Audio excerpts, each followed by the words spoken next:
स्वागत है आपका हमारे YouTube चैनल शिक्षार्थ इंडिया पर। तो जैसे कि हम लोगों ने आपको प्रॉमिस किया था कि हम प्रैक्टिस सेशन स्टार्ट करेंगे सिविल इंजीनियरिंग क्वेश्चन से रिलेटेड, तो आज से हम वो क्वेश्चन स्टार्ट करने वाले हैं। तो जो हमारी वीडियो रहेगी ये राजस्थान जेई के लिए, यूपी जेई के लिए और उत्तराखंड जेई के लिए आपके लिए सफिशिएंट होगी। तो चलो आज से क्वेश्चन स्टार्ट करते हैं। Okay, first question, which of the following has the more fire resisting characteristic?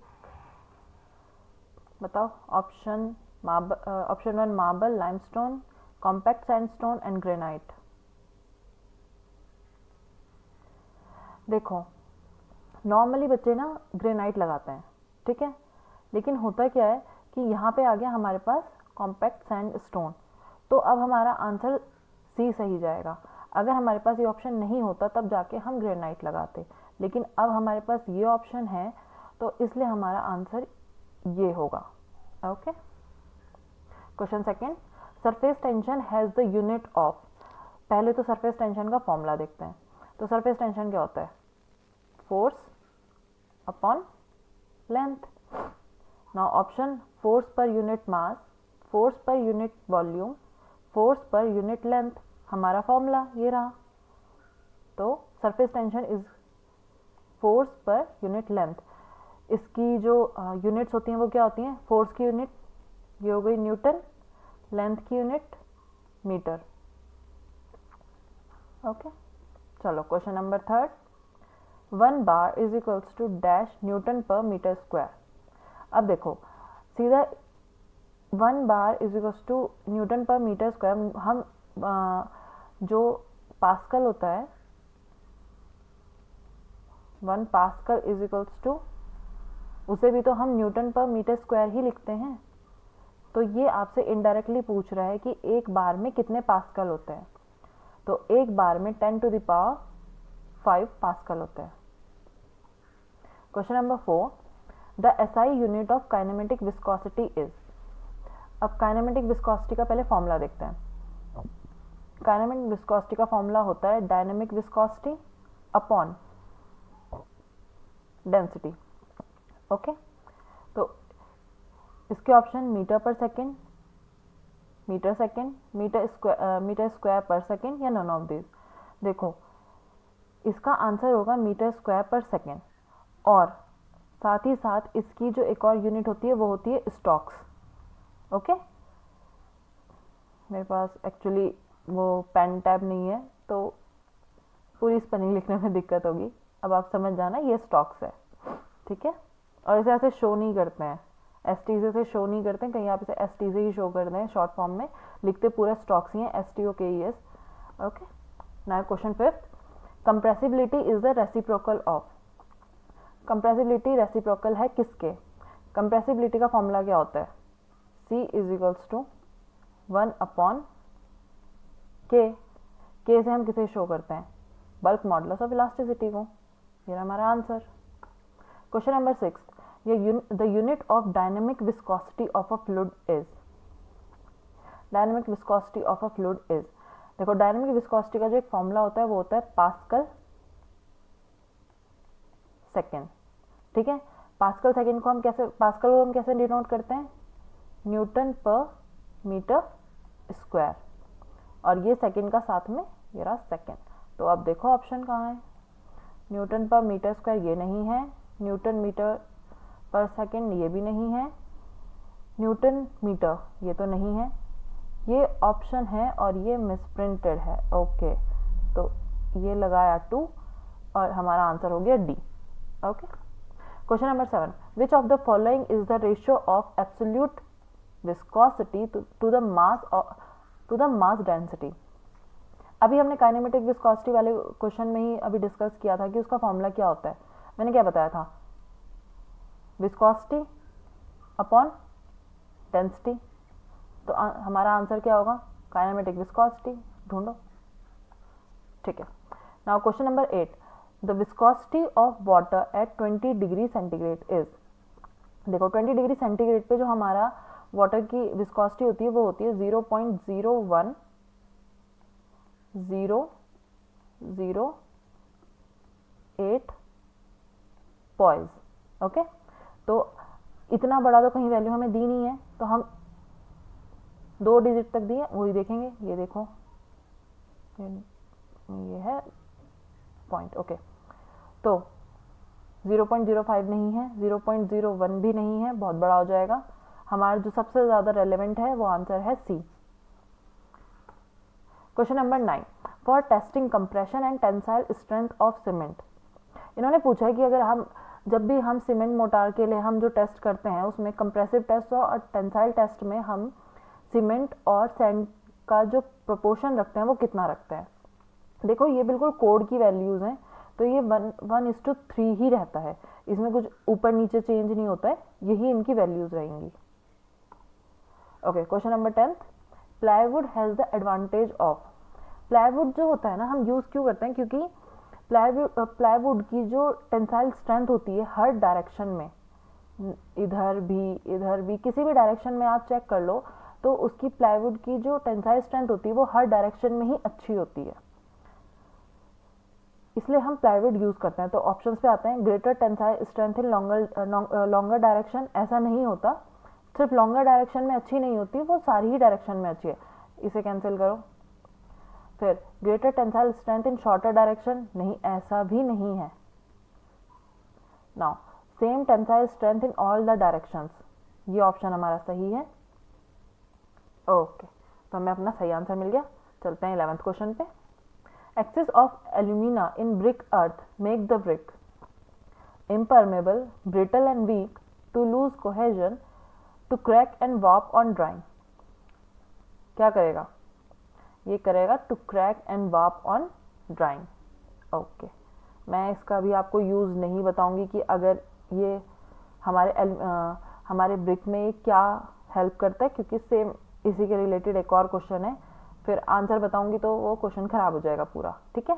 Next question पे चलते हैं। Question 12, the constituent of cement which is responsible for all the undesirable properties. ध्यान रखना, अनडिजायरेबल प्रॉपर्टीज पूछा है, तो अनडिजायरेबल किसकी होती है? C3A की होती है, ट्राई कैल्शियम एल्यूमिनेट।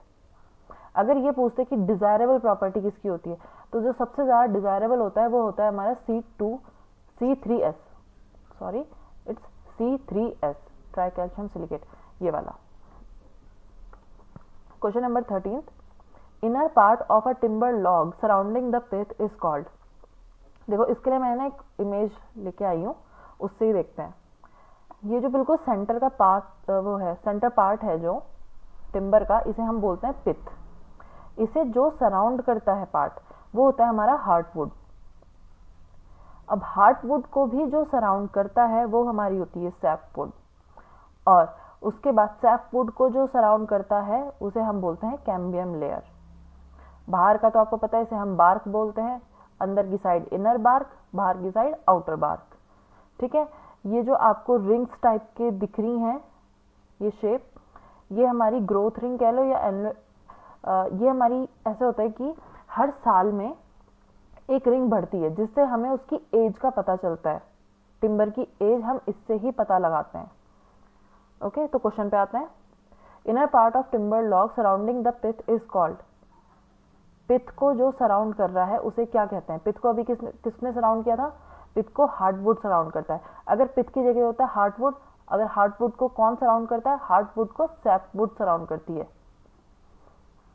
ओके, चलो question number 14, if P is the percentage of water required for normal consistency, water to be added for determination of initial setting time is। देखो ये भी बिल्कुल कोड वाली वैल्यूज़ हैं, तो ये एज इट इज़ हमें याद रखनी ही रखनी होती हैं। इसकी वैल्यू आएगी 0.85 P। या आप लोगों ने जब हम एक्सपेरिमेंट करते हैं तब हम इसके अकॉर्डिंग ही सारे एक्सपेरिमेंट्स करते हैं। Okay, question number 9, clay and silt content in a good brick earth must be at least इतना तो होना ही होना चाहिए। गुड ब्रिक अर्थ में हमारा जो क्ले और सिल्ट का कॉम्बिनेशन होता है वो 50% से कम नहीं होना चाहिए। Got it? Question number 10, which of the following is the purest form of iron. ठीक है, carbon steel, wrought iron, mild steel, pig iron. तो पहले आप फिगर देखो, ये वाली देखो, सबसे ज़्यादा प्योर पूछा है, प्योर आयरन, जिसमें सबसे ज़्यादा जिसमें कम होगा कार्बन, सबसे कम कार्बन जिसमें होगा वो सबसे ज़्यादा हमारा प्योर कंटेंट माना जाएगा। अब इन तीनों में, पिग आयरन में, कार्बन स्टील में, रॉट आयरन में, आप खुद अगर ये कंपेयर करो तो रॉट आयरन की वैल्यू सबसे कम है कार्बन कंटेंट में, इसलिए ये सबसे ज़्यादा प्योर माना जाता है। और सबसे ज़्यादा इम्प्योर अगर माना जाएगा तो वो पिग आयरन माना जाएगा, क्योंकि इसमें 3.5 से 4.5% के करीब कार्बन कंटेंट होता है। Back to the question, which of the following is the purest form of iron? Purest form पूछा है रॉट आयरन, इम्प्योरेस्ट फॉर्म पूछा जाता pig iron. Question number 11, the basic purpose of a retarder in concrete is? देखो, retarder का काम क्या होता है कॉन्क्रीट में? जो हमारे कॉन्क्रीट हमारी एकदम से सेट होने की प्रॉपर्टी रखती है, जिसे हम फ्लैश सेट कहते हैं, तो वो प्रॉपर्टी ना हो या उसे हम बढ़ा सकें, ताकि हम अपना जो सीमेंट है, जो मोटार है, कंक्रीट है, उसे हम कहीं जाके ढंग से प्लेसिंग कर सकें। उसकी टाइम भी तो चाहिए उसे प्लेस करने के लिए, ट्रांसपोर्ट करने के लिए, तो वो एकदम से जमे ना, इसलिए हम उसमें रिटार्डर डालते हैं। अब रिटार्डर का काम क्या है? बात से तो मेरी समझ में आ गया कि उसकी इनिशियल सेटिंग टाइम हमें चेंज करनी है, आगे बढ़ानी है, डिले करनी है। तो ऑप्शंस में चलते हैं। To increase the initial setting time of cement paste in concrete, जो सही है। To decrease the initial setting time of concrete in paste in concrete, नहीं, ये तो हमारा एक्सीलरेटर करता है। To render the concrete more water tight, ये तो हमारा एडमिक्सचर काम करेगा। और to improve the workability of concrete mix, ये भी हमारा एडमिक्सचर ही करेगा। तो हमारा आंसर जाएगा option A. Now question 12, the stretcher bond in a brick masonry can be used only when the thickness of wall is? इन्होंने ये पूछा है कि जब हम स्ट्रेचर बॉन्ड लगाते हैं, स्ट्रेचर बॉन्ड कैसे? तो ये सामने सामने स्ट्रेचर ऐसे दिखेगा आपको, ठीक है, लेकिन जो साइड का जो हेड होगा वो आपकी दीवार की मोटाई बनाएगा, ठीक है।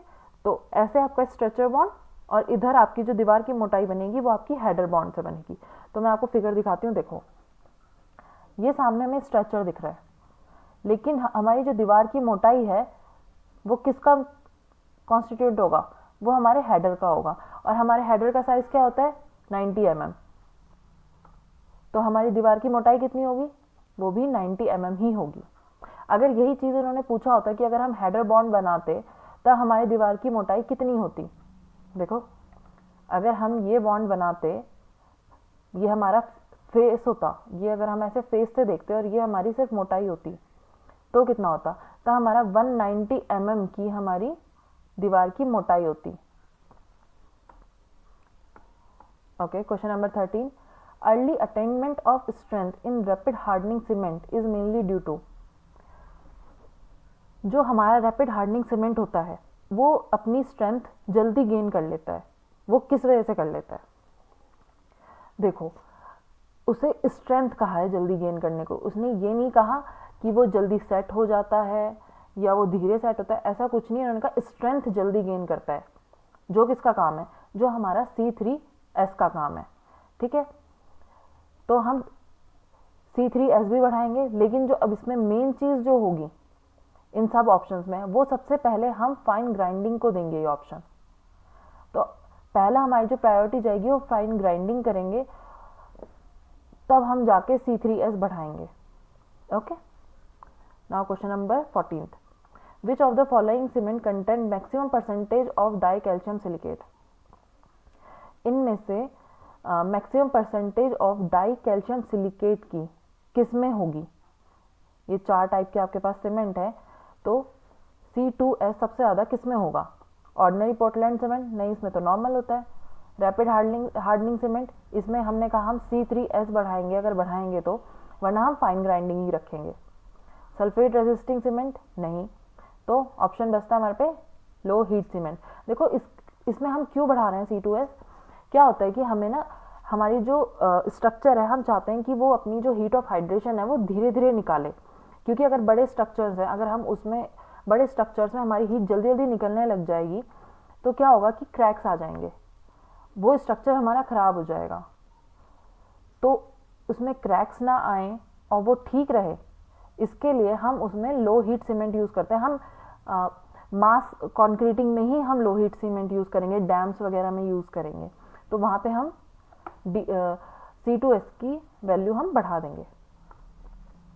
विच of the following stresses is use for identifying the quality of structural steel. अब हमें स्टील की बात कर रहे हैं हम, तो स्टील में हम किस चीज़ से क्वालिटी चेक करते हैं। देखो स्टील अगर हम देखते हैं, हम नॉर्मली स्टील देखते हैं हम यील्ड स्ट्रेस से, कि इसकी यील्ड स्ट्रेस इतनी है, इस स्टील की इतनी है, तो किससे करेंगे हम, इससे ही करेंगे। यही है हमारा क्वालिटी चेकिंग का purpose. Okay, question number 16, quicklime is.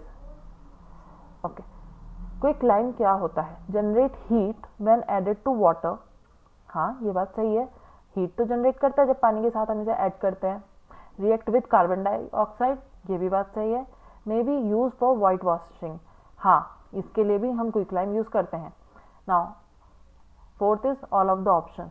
ठीक है, सारे ऑप्शन हमारे करेक्ट हैं। देखो एक्चुअली ना ये वाला ना मैं आपके लिए स्पेशली इसलिए ही ऑल ऑफ द अबव वाला ऑप्शन लेके आई थी कि आपको ये तीनों पॉइंट कवर हो जाएं एक साथ। एक क्वेश्चन में कम से कम ये तो हो कि एक क्वेश्चन पढ़ा तो उससे सिर्फ 1 नंबर का काम ना हो, कम से कम आपके 2 से 3 नंबर का काम तो होना चाहिए उस क्वेश्चन से। तो इसलिए बहुत ज़रूरी है कि आप साथ साथ एनालाइज करो कि उसमें ऑप्शंस में क्या क्या दिया है। Okay, question 17, putty is made with finely powdered chalk and linseed oil. हाँ, use for fixing glass panels. ये पैनल्स है। ओके, ये थोड़ा मिसप्रिंटिंग है, इसे देख लेना, ये पैनल्स है। softened by a solution of pearl ash and quicklime soaked in a water। हाँ, तीनों चीज़ें सही हैं, ये ऑप्शन भी सही है, ये भी और ये भी। Now all of the above हमारा सही होगा। Question number 18, a volatile substance added to a paint to make its application easy and smooth is known as। देखो क्या होता है जब हम पेंट में कुछ ऐसी चीज़ मिलाते हैं जिससे पेंट हमें लगाने के लिए इजी हो जाए, हम इजीली उसे अप्लाई कर सकें, उस चीज़ को हम व्हीकल बोलते हैं। तो उन्होंने वही चीज़ पूछी है कि वो एप्लीकेशन करने में इजी और स्मूथ हो जाए, तो उसे हम क्या कहते हैं, उसे हम व्हीकल बोलते हैं। ओके, क्वेश्चन नंबर 19, जंपर एक टूल है जो हम किस लिए यूज़ करते हैं? Testing of stones, quarrying of stones, dressing of stones, या नन ऑफ द अबव। देखो नन ऑफ द अबव तो है नहीं, ये मैं बता रही हूँ। ठीक है, अब आया क्वेश्चन, टेस्टिंग ऑफ स्टोन्स के लिए, क्वेरिंग ऑफ स्टोन्स के लिए, या ड्रेसिंग ऑफ स्टोन्स के लिए? हम जंपर क्वेरिंग ऑफ स्टोन्स के लिए करते हैं। Question 20, pick up the volcanic rock from the following. इनमें से वॉल्केनिक रॉक कौन सी है? देखो ग्रेनाइट भी हमारी वॉल्केनिक रॉक है, डॉलराइट भी हमारी है, और बेसाल्ट भी है। Now all of the option are correct, तो हमारा answer all of the above जाएगा। Thank you for watching this guys. अगर आपको कोई भी ऐसी चीज़ है जो मेरे साथ शेयर करनी है कि आपको ये पार्ट अच्छा नहीं लगा, या मुझे यहाँ सुधार करना चाहिए, या आपको क्वेश्चन की स्ट्रेंथ ज़्यादा चाहिए, या हिंदी में तो देखो मैं कर नहीं पाऊँगी, इंग्लिश में ही आपको मैं क्वेश्चन इंग्लिश में ही प्रोवाइड कर पाऊँगी। ये है कि मैं हाँ हिंदी में उन्हें डिस्क्राइब कर दूँगी आपको। अब आपको कुछ भी ऐसी चीज़ है जो आप कुछ बताना चाहते हैं तो आप डिस्क्रिप्शन बॉक्स में हमें लिख सकते हैं, वरना हम आपके साथ अपना टेलीग्राम नंबर शेयर कर रहे हैं, टेलीग्राम लिंक शेयर कर देंगे, आप उससे हमारे साथ कनेक्ट हो सकते हैं। आपको जो भी सजेशंस देने हो आप हमें वहाँ सजेशन दे सकते हैं। और अब से डेली हमारी 5 से 6 बजे के बीच में हम अपनी ये सिविल इंजीनियर से रिलेटेड जो हमारी वीडियो हुआ करेगी क्वेश्चंस की, वो हम अपलोड कर देंगे। और अभी थोड़ा स्ट्रेंथ मैंने कम रखी है क्वेश्चंस की, आगे मैं क्वेश्चंस मिक्स करके पढ़ाऊंगी। अभी तो आज ज़्यादातर बीएमसी के क्वेश्चंस थे और थोड़े एफएम के थे, आगे इन्हें और मिक्स करके पढ़ाया जाएगा। और क्वेश्चन की स्ट्रेंथ भी मैं बढ़ाऊंगी, जैसे जैसे बच्चे बढ़ेंगे हमारी फैमिली बड़ी होती जाएगी, मैं क्वेश्चंस की स्ट्रेंथ बढ़ाती जाऊंगी। अब ये आप लोगों पे डिपेंड करता है कि आप लोगों का रिस्पॉन्स कैसा आता है। जिस तरह से देखो रिस्पॉन्स आएगा, मटीरियल उससे अच्छा मिलता जाएगा। ठीक है, थैंक यू, और लाइक करना, शेयर करना एंड सब्सक्राइब ज़रूर करना। Okay, bye.